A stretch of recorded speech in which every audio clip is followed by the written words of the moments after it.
All right, welcome back into the early line here on a Monday fun day as we try to make heads or tails of everything we just witnessed here over the weekend, especially in the NFL Week 3, which did not disappoint, especially if you were looking at the dogs barking this past weekend. But don't forget, we got one more game coming up here tonight, and it's a good one with the Ravens and the Lions. Let's bring in our good friend Tom Vecchio here as we get ready for what should be, I think, a pretty good litmus test for these two teams. But when you look back at what we just witnessed yesterday, chaos. It had been pretty chalky up until yesterday in the NFL through 2 weeks. And then yesterday shows up, and all of a sudden teams can't play. They can't kick field goals. They can't block anybody. The special teams, the mistakes, the turnovers, just very sloppy football, Tom. And I'm wondering,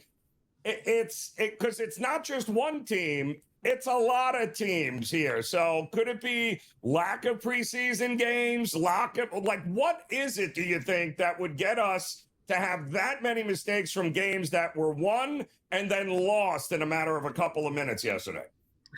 It's certainly very interesting. Yesterday, I saw a stat prior to the games that teams that were, I think it was at least 4-point favorites through the first 2 weeks, they were 14-0 or 14-1, whatever it was, with, against the spread. Just absolutely all chalk, like you said. And then yesterday, things kind of came crashing down. And to a point, I don't want to say some of these good teams that are heavy favorites, are resting on their laurels, or teams that are, looking ahead. For example, the Packers. It's okay, they're on the road playing the Browns, but it's hang on. Next week, they're on the road. Micah Parsons going back to Dallas. So, do we have look-ahead spots? Are teams taking, the Panthers a little bit easier? But we got to remember that the Panthers played both of their first two games on the road. That was their home opener. They're 0-2. They're at home. They got to come out with something. And, we could go through game by game and find those. But, we see this at times trends throughout the NFL season. It's hey, it's all chalk, then it's all dogs, then we're all over the place. It's one of those spots where you have to be looking at each game individually. I think you don't want to be taking one grand trend and be all the dogs are covering, therefore I'm backing the Lions. Tonight, I like the Lions. I think the Lions a little bit much. I think they are a good team. I think this is going to be a good litmus test for the Ravens. I think their secondary is a little bit overrated, in my opinion. There's some good offense on the Lions side of things. So we have to be looking at each game individually and be okay, we have some real factors that are pointing us to the dog being very live today. It's true, though. I mean, you can't put all your eggs into the trend basket here, but the reality is there's one thing all those teams that lost yesterday, they all had in common, and a lot of it had to do with terrible special teams and lack of disciplined turnovers. Cincinnati had 5 fumbles by 5 of its best players. And they get blown out. New England should have won a game, but they turned it over 5 times. So there's this recurring theme with some of these bad teams, and even teams that we think might be decent, that you got to go, yeah, we got to get this cleaned up here. But you're right, tonight they are going to have an opportunity. Detroit is, I think, to really give themselves and the world here. Are you for real here? You gave up 45 points in a playoff loss to Washington last year, but you didn't have Aiden Hutchinson. This defense of the Lions is better, I think, this year than they were in January, but they're going up against a team that just dropped, 40-plus points in 2 games? So what gives here tonight, Tom? What are you thinking? The total obviously is suggesting that we're going to see a ton of scoring, 53.5, 53, whatever it might close at. This is a game that, a lot of people would say a 28-24 type of final. I think that's what we should be in for tonight. And that's a lot of points. I understand that. I think it's a bit much when it comes to the Ravens laying 5.5. I think they are a very good team, but this is not to say that there aren't, faults in their game. We saw that in week 1. We saw that at times last week when, and granted, the Browns' run defense is unbelievable right now, but not being able to get the ball into the end zone when you're starting off at 1st and goal, when you have Derrick Henry and you're settling for field goals, to me, that's an issue. And you can't do that. You could do that maybe against a team like the Browns because their offense is inept at times, and we saw that yesterday. But if you give the Lions and that offensive group extra chances, that's not going to end well for you. So I think the Ravens are a little bit overvalued in this spot. I think people are buying into the Lions, changing both offensive coordinators. There are some negative home road and outdoor splits for Jared Goff, not just since he's been with the Lions, but throughout his entire career. There are some signs to say the Ravens should come away with a 10-point victory. I'm not sure if that's the case tonight. And who are we looking at here from a prop betting perspective? What do you like in this game? Let's turn to Sam Laporta for a touchdown. And the odds for this have been kind of all over the place. I saw a plus 220 out there. I saw a plus 245. I love buying into players early in the season that haven't scored yet. We see him with the tied for the second highest target share on the team, second highest red zone target share. When you look through the Ravens have allowed the sixth most receiving yards to opposing tight ends through 2 games. And this is the sixth most, and they've only played 2 games. There are teams that have played 3 games and are better than them against opposing tight ends. They are really, really bad against tight ends to start the season. So I like looking to that. I think he gets into the end zone. I think the Ravens will try and mine their P's and Q's essentially when it comes to St. Brown. We know what the running backs can do in the red zone. There's going to be a player that goes unchecked. I think it's going to be Laporta tonight. Liking Laporta, liking maybe over the top there with Zay Flowers as well, Yeah. and maybe a couple other receivers a big part of this game. Yeah, when it comes to the Ravens, there's no one that is going to conceivably take consistent targets away from Zay Flowers. Will DeAndre Hopkins be in the mix? Sure. Will we see Mark Andrews in there? Sure. Once Isaiah likely gets back, he'll get some targets. But when we look to Zay Flowers, he has a 42% target share right now. It's him and it's everyone else in the Ravens passing offense. When they pass the ball, it often goes to Zay Flowers. So I like him over 69.5 yards. Again, the Lions defense I think is good. Their front seven is very good. The secondary I have some issues with overall. And then looking to for the Lions, going to be looking at Jameson Williams over 22.5 for his longest reception. He gets deep downfield. The Ravens have allowed 7+ 20-yard receptions or more through just the first 2 weeks. This is a clear spot for J-Mo to get deep and get over the top of the big reception. Should be a fun one here tonight. As Tom said, I think a great litmus test for both of these teams. All right, welcome back in. Are you ready for some more football? And we've got one more game here before we close out week 3 in the NFL season, and it is a good one. And I think it's a good one because we're going to learn a little bit more about these two teams tonight. Welcome into the early line. I'm Joe Ranieri, joined by George Kurtz. And while yesterday was pure chaos, George, on a lot of levels, like how dare you think you're going to kick a game-tying or game-winning field goal in the NFL in week 3? How dare you think you're going to be able to get a second field goal off, in fact, in those games? My goodness, craziness. But something tells me the game here tonight may not come down to special teams field goals here. Although we got two teams with a couple of pretty good kickers, as Detroit will travel to Baltimore for the Monday night game here. We got a Baltimore team that has put up back-to-back games in which 40 points seems to be their bar, and that is what they are capable of. I don't know what Detroit team shows up here tonight. Is it the week 1 that was anemic as it gets against Green Bay? Or was it what we got last week against the Bears, where they're dropping 50-plus points here? So I think there's a lot to learn about both these teams here tonight. I think that's fair. I think I'm probably more curious about what Detroit's going to do. I think they ran into a buzzsaw in week 1 in Green Bay with Micah Parsons and all of that. It was just a bad scene for them. So I think they'll certainly play better than that, but I don't think they're that team that's going to lay 45 points tonight. All right, not against Baltimore, in Baltimore Monday night. As I was telling you during the break, Lamar Jackson's record against the NFC is something like 25-2, 25-3, or something like that. It's just fantastic. Baltimore's record on prime time is also great. I understand they choked against Buffalo in week 1. I get it. But I trust the Ravens more than I do the Lions here. If this game was in Detroit, I might flip this around a little bit, feel a little bit better about the Lions here. But on the road, Goff probably not going to be the same quarterback he is at home also. And if you put pressure on Goff, he tends to wilt. All right, so if they can get pressure on him, he will wilt. They won't play as well here. I think it's going to be a good game, a fun game. I'm looking forward to it. I certainly don't think it's going to be a low-scoring affair. They're going to get points on the board, which is opportunity for props to go here, overs. I love it all here. But I do like the Ravens to win this contest. Well, you got a battle of two quarterbacks that can do it in different ways, right? Jared Goff here tonight against Lamar Jackson. Lamar can hurt you, obviously, with his legs as much as his arm, but Jared Goff going to do it a little bit differently here if he's got enough time to do it.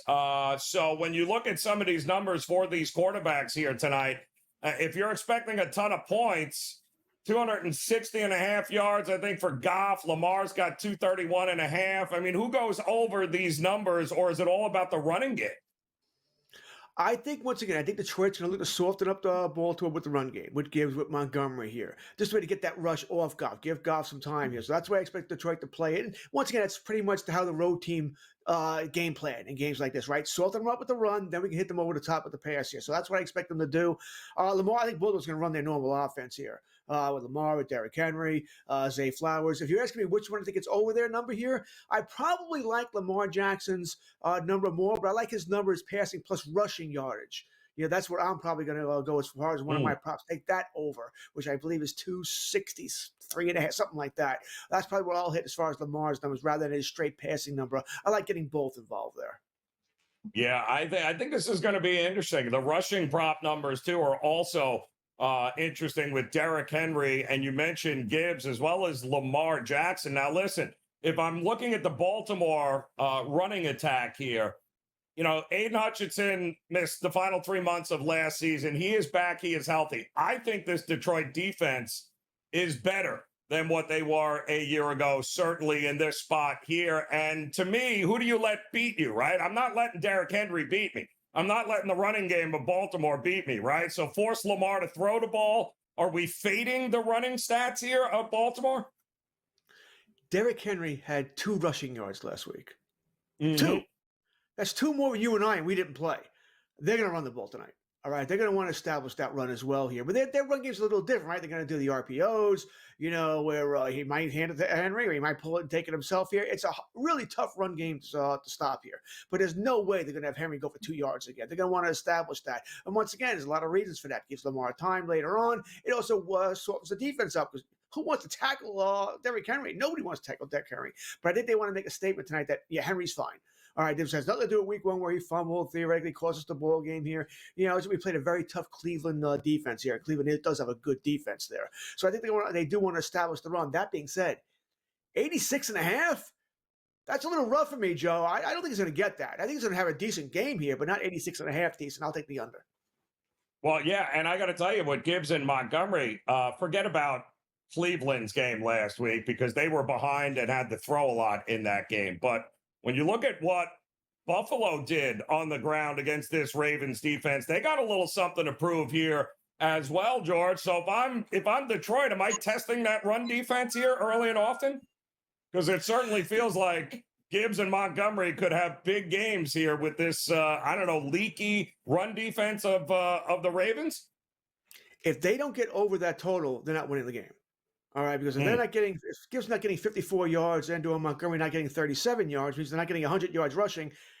That means things get out of control. Goff is throwing, going back to pass too many times here, which is going to lead to other mistakes here. So they have to get that total here. I'll probably hit the over on Gibbs once again. I'm probably going to go the double prop here of his receiving yards and his rushing yards together here. I think they're going to want to use him big time here. I like Montgomery a lot. Maybe I like him more of an anytime touchdown play than his yardage total here. But I think they're going to want to get Gibbs involved because he's the big play guy, right? Montgomery's more your traditional back. Yeah, Gibbs is that guy where, hey, you give him, he can break up. He can go to the house at any time here. So I like Gibbs' total prop here of his rushing and passing and receiving yardage. Yeah, I mean, some of those anytime touchdown prop prices are crazy. I mean, Derrick Henry minus $2 here, Gibbs minus 125. Everyone else that you would think, Montgomery, Flowers, all around, even money here. So with the highest total on the board this week here now, inching up to closer to about that 52.5 mark here, George. I think points are coming and might not be a bad idea to jump on a lot of those touchdown props. We'll have more on this game here as we get ready. Oh, what a Monday show it's been right now. Armchair Quarterback. No better place to be than the Sports Grid Network on the early line, rising early and grinding and making sure we get all the information that you need to know. Donnie writes out along with Joe Ranieri. But at this time of the show, Joe, you understand this. We like to reach out to the public and get their opinion on our Fade the Public poll.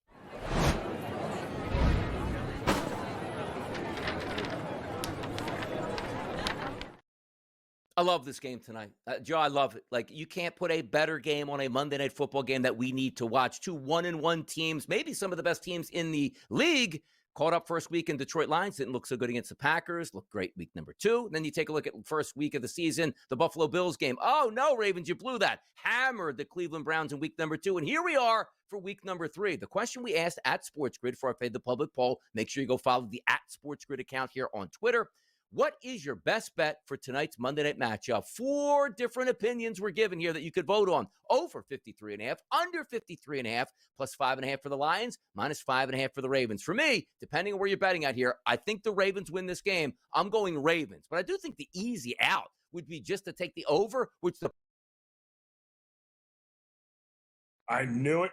Tony. I knew you were going to go there with the over. I knew it. And I did a write-in, actually, Donnie, because one of my favorite plays here tonight is the Ravens team total over, which they now sit over the last 2 regular seasons, 25-11 to their team total over. That is the best mark for any team in the NFL over the last couple of years. And if you consider what they've already done in the first couple of games here, it's kind of crazy here. And Lamar Jackson, wow, he has been a big part of them being able to go up and over team total. So to me, I like the Ravens team total over. The big question mark for me tonight in this game, and I kind of agree with the public here a little bit, is whether or not Detroit offensively, which one shows up? The one that, didn't look all that great against that Green Bay defense, or the one that absolutely destroyed the Bears defense last week? And to me, and I think this has everything to do with Jared Goff, and of course, his offensive coordinator, his new offensive coordinator. Now, they seem to have righted the ship last week, dropping 52 points on the Bears defense. But again, that's a different animal there for Jared Goff. This one is on the road. This one is outdoors. This one is at night. And this leads me into my best bet for the game. Listen, the narrative that Jared Goff indoors versus outdoors, that's a real narrative. Make no mistake about it. It's sometimes you can look at it and maybe it gets overhyped here a little bit, but the numbers don't lie here, especially when he is a underdog of big proportion, which he is right now, by the way. They are laying. This game opened up 5, I think, 5.5. It's down to 4 as Detroit money is coming in, but I am not buying it because we know that Jared Goff, as a big underdog in this spot, when he has had to go outdoors and at night playing these games, he's 0-8-1 straight up, and he's lost those games by an average of 16 points per game. He is not the same quarterback outdoors and on the road than he is, of course, indoors. And don't forget all those gaudy numbers with Ben Johnson last year. Nobody had a more favorable schedule of indoor games than Jared Goff and that Detroit team. So I think Detroit's defense has got to play out of their mind here tonight. I would not be shocked if maybe, just maybe, we don't get as many points from Detroit as they did a week ago. Maybe they come back down. I think ultimately this offensive coordinator and Jared Goff, we're going to have to see if things change because Ben Johnson's not walking through that door anytime soon. So tonight, this is what we're going to learn about Detroit. Is this new OC, who doesn't have a great track record and doesn't have much of a track record, quite honestly, but is he the cure for what has ailed Jared Goff over the years, having to go on the road in prime time at night in the outdoor elements? We're going to find that out. But one thing we know for sure is that we are going to get a heavy dose of Lamar Jackson and that running game. And I wouldn't be shocked either if they start airing the ball out a little bit and testing that secondary. In fact, Zay Flowers over 5.5 receptions is Donnie's best bet for the game here tonight. So there you got it. We got all about the Ravens, and we'll be all about what happens here tonight, tomorrow morning on the early line. Enjoy the game. Enjoy the day. We'll see you again then here on The Grid.